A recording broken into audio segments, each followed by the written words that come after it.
very heartbroken with the loss of our women and the loss of young ones that we have lost over the weekend. Tonight, a tragedy in southern Manitoba. A man is charged with first-degree murder in the death of 5 people, including 3 children. Having good people work together to make things right as we continue to confront the history of this country. Plus, the Council of the Haida Nation is another step closer to being recognized as the government of the Haida Nation. I want to do like a net zero apartment building to help address some of our housing crisis in my nation. And a housing program geared to give Indigenous communities a hands-on lesson in making older homes more energy efficient.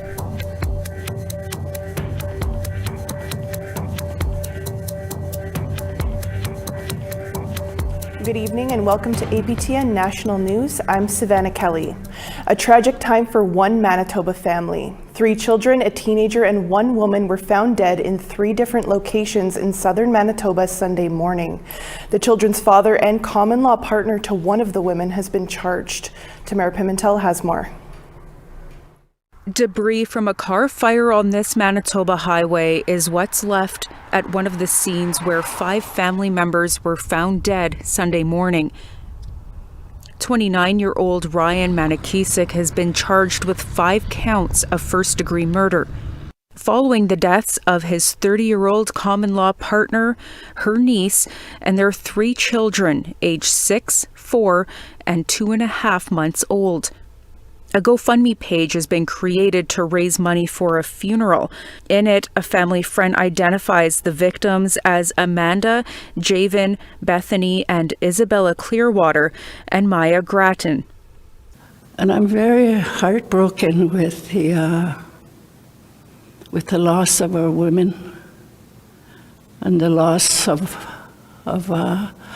young ones that we have lost over the weekend. Grand Chief Kathy Merrick and Premier Wab Kinew spoke at an RCMP press conference on Monday. This is pure darkness. When you think about a 2.5-month-old, it is impossible to imagine that there's anything that could justify what took place. The deaths happened in 3 places. Around 7:30 Sunday morning, RCMP officers responded to a report of a hit and run on Highway 3 near Carmen. They found the body of Manakisik's partner. Hours later, RCMP received a call about a car on fire 45 minutes north on Highway 248 near St. Eustache. RCMP say the accused pulled his 3 children out of the car before officers arrived. All 3 were declared dead at the scene. The investigation continued and led police to a residence in Carmen where the body of another woman was located. Manakisik and all 5 victims lived in the home together in Carmen. It's sad that people are struggling and that we need to ensure that they have access to culturally appropriate services. A lot of our people get caught in between and they struggle, and these things happen. I'm sure the man loved his children. I'm sure that he's sorry that he had to pull them out of the vehicle, but he did something wrong. RCMP Major Crimes Services continue to investigate. The surviving family has asked for privacy, and autopsies are scheduled for today and tomorrow. Tamara Pimentel, APTN National News, Winnipeg. Last week, comments made by Saskatchewan MP Kevin Waugh about water treatment plants on reserves burning down sparked outrage. This week, one of the First Nations Waugh referred to has responded to the comments. Reporter Rachel May has more. Province of Saskatchewan, I've seen reserves burn down water treatment plants. because this government has done little or nothing. That was one of the comments MP Kevin Waugh made in the House of Commons during a debate over Bill C-61, the First Nations Water Act. Waugh went on to say there needs to be more training when it comes to facilities on reserves. These water treatment plants need education, and they need people on reserve to operate the water treatment plants. One of the water plant fires Waugh was referring to was on the Piapot First Nation north of Regina, but that fire was caused by a propane leak, not arson. Late last week, Waugh walked back his comments. His office said that Waugh was not familiar with the circumstances surrounding the fires, and he didn't mean to imply anything about the cause.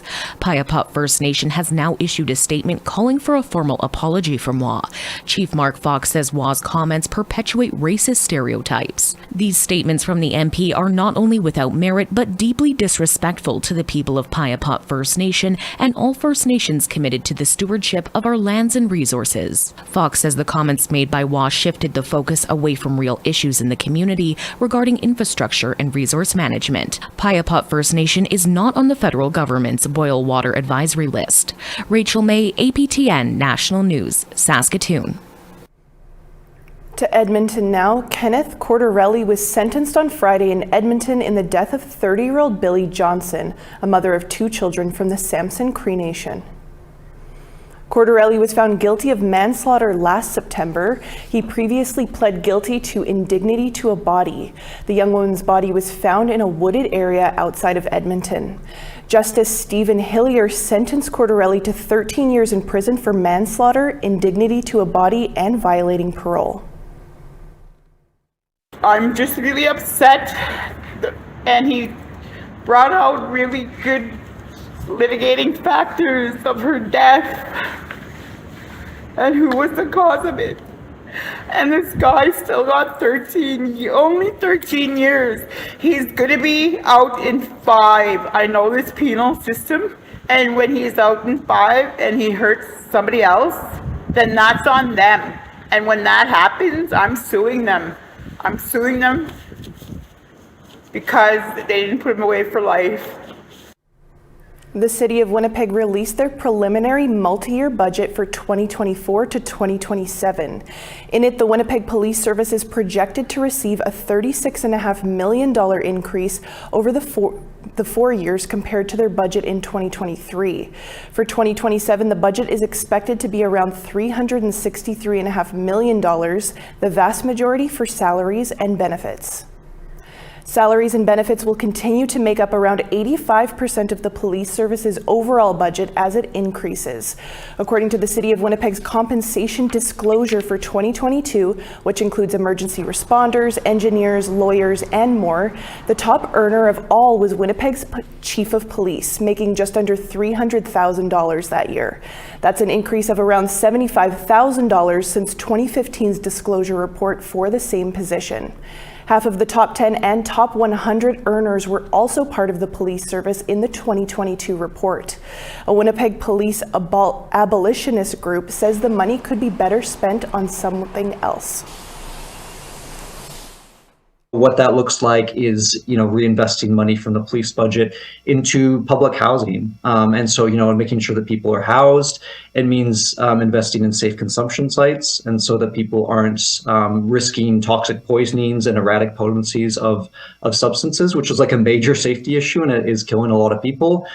Things like food security programs, 24-hour safe spaces, public transit so that people can actually access the services that are available in the city. Things like income supports, there's a wide range of different things that we know will actually promote safety and remove or limit people's vulnerability to harm. 50 years ago, the Haida Nation in British Columbia formed its own government. However, over the decades, various levels of government have not recognized the Haida as governing themselves. At a press conference in the Senate Thursday afternoon, that started to change as Crown Indigenous Relations Minister Gary Ananda-Sangari announced the introduction of Bill S-16. If passed, it will officially recognize the Council of the Haida Nation as the government of the Haida Nation. Haida Nation President Gugwis Jason Alsop said it's a good day for the Haida Nation and a good day for Canada. in Gut along Skongolcha Tulyasta, having good people work together to make things right as we continue to confront the history of this country and look to ensure that our homelands are cared for now and for future generations with proper recognition of our government and our inherent rights and titles. We want to hear what you think of the Haida Nation heading towards recognition as a government, or any other story you see here tonight. Here's how to continue the conversation. If you have a story you want to share, send us an email to news@aptn.ca. To read and watch our stories, go to aptnnews.ca. You can find us online on your favorite social media sites, including TikTok, YouTube, LinkedIn, and X. Follow APTN News to join the conversation and see our latest stories. A charity has some big plans this year to fight food insecurity in Iqaluit. We'll tell you about that after the break.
A charity in Nunavut's capital has some big plans this year to fight food insecurity in the city. Trevor Wright reports. Civic Community Food Center in Iqaluit provides daily meals, food boxes, and cooking classes for local residents. They are now looking to increase access to Inuit country food. This will be the place where country food will be prepared and sold. They're also planning a bulk food store to make basic necessities more affordable in a place with some of the highest food prices in Canada. Yeah, our clients tell us that since the country food store closed in Iqaluit that they don't have a place to go to get country food, to buy country food.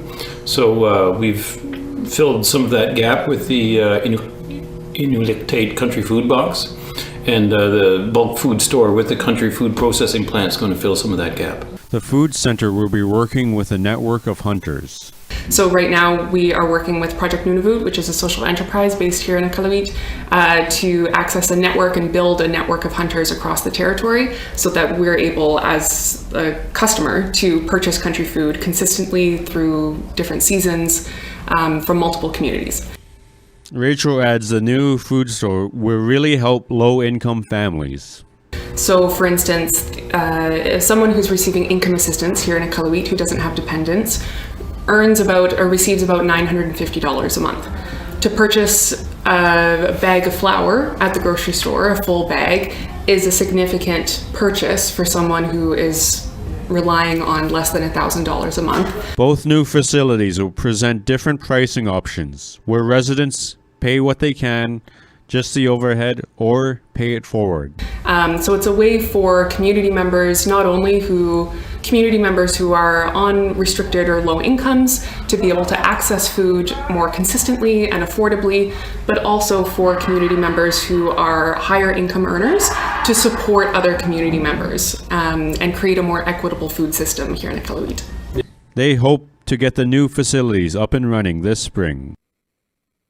Trevor Wright, APTN National News, Iqaluit. It's a hairy Ice Age animal that's been extinct for thousands of years, though it continues to fascinate many around the world. These incredible creatures survived for millennia until about 10,000 years ago. Now, according to the scientists, their fossilized tusks can tell us a lot about how they lived and died. Joining Dennis Ward earlier to talk about a new study that tracked a female woolly mammoth's lifetime movements is one of its researchers. Professor Matthew Wooler is the director of the Alaska Stable Isotope Facility at the University of Alaska Fairbanks. Professor Wooler, thanks for being with us. You're welcome. Thank you for having me today. Could you tell us about this study and how it is used, how a woolly mammoth's tusk to learn about her life and death? Yeah, so we analyzed the isotope chemistry along a tusk that was found in an archaeological context.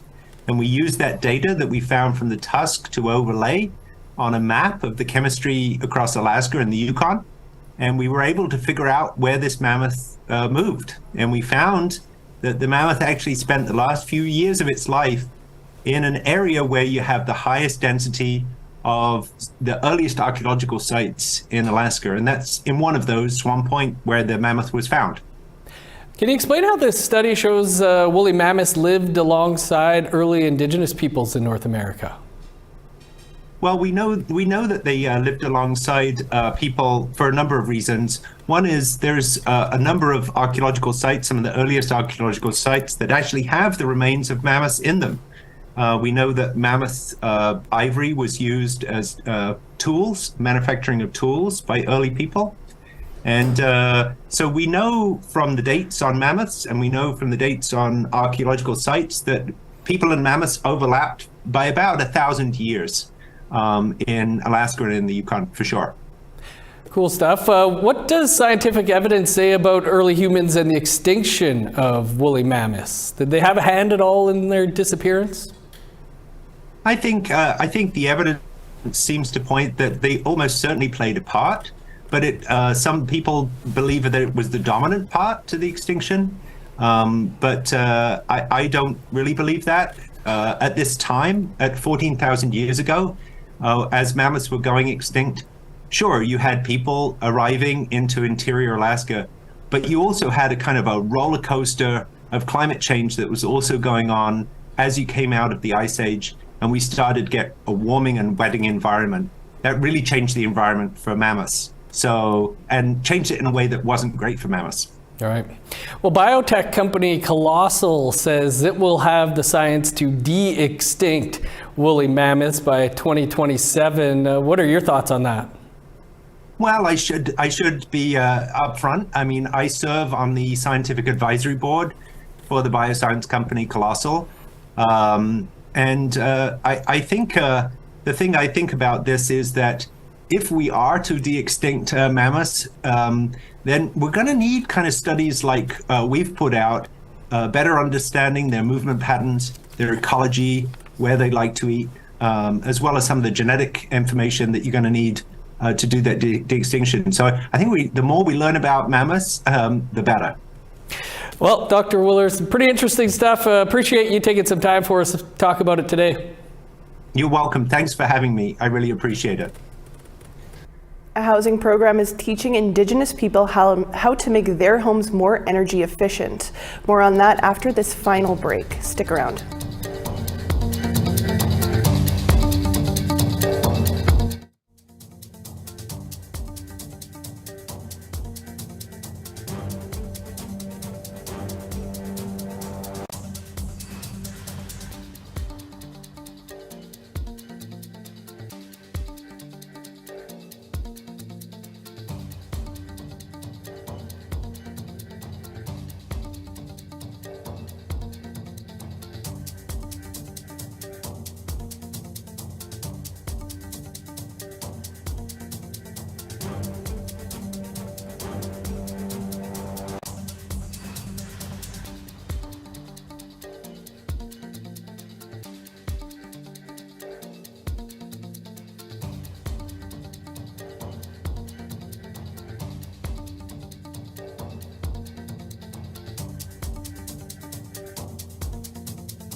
Welcome back. Time now for our photo of the day.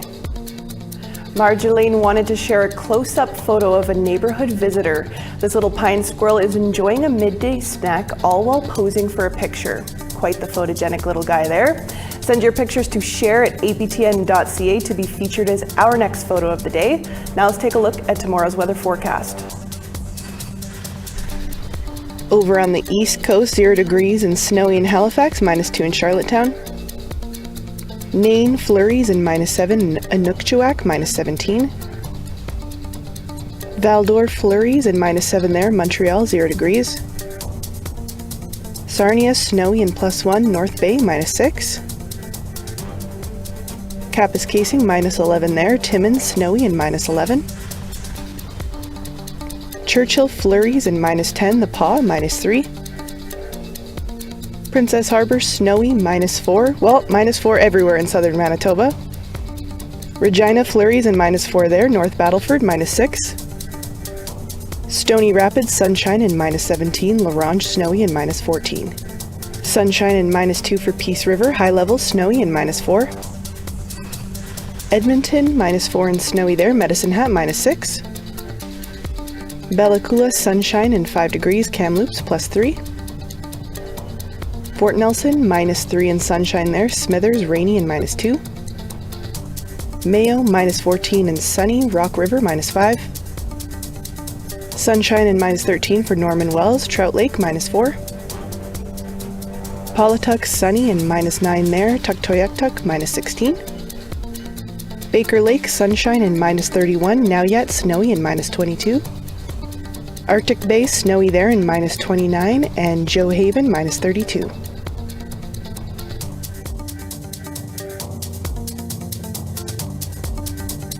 A housing program geared to Indigenous communities has wrapped up its 2-week hands-on session.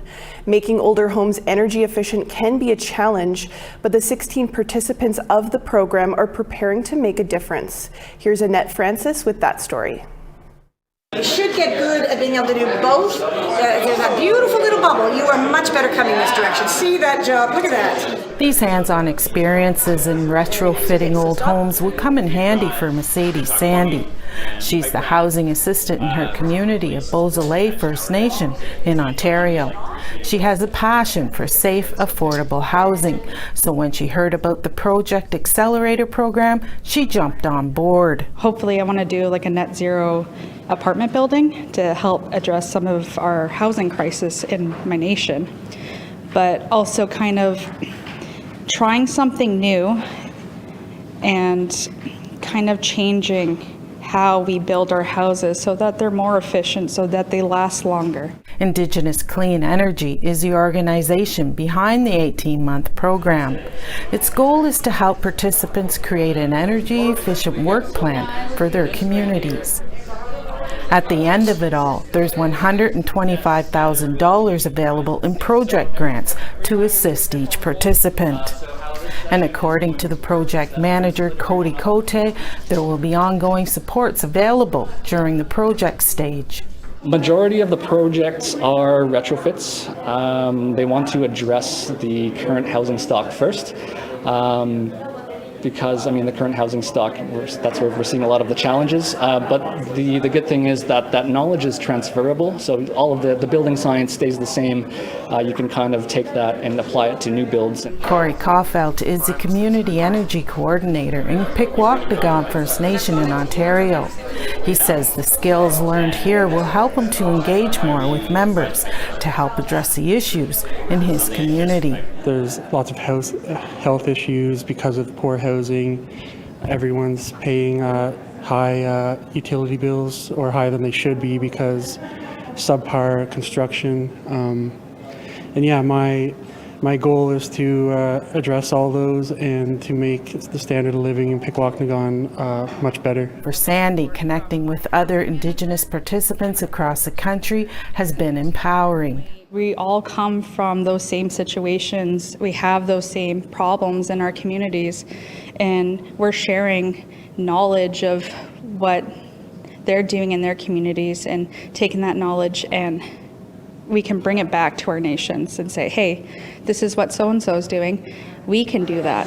Although the 2-week hands-on program is complete, the program isn't. Cote says each participant will have access to a one-on-one mentorship and technical support to achieve their goals. Annette Francis, APTN National News, Wakefield, Quebec. Well, that's all the time we have here tonight on APTN National News. As always, for news anytime, visit our website at aptnnews.ca. I'm Savannah Kelly. Marcy Miigwech, thank you for joining us. Have a great night.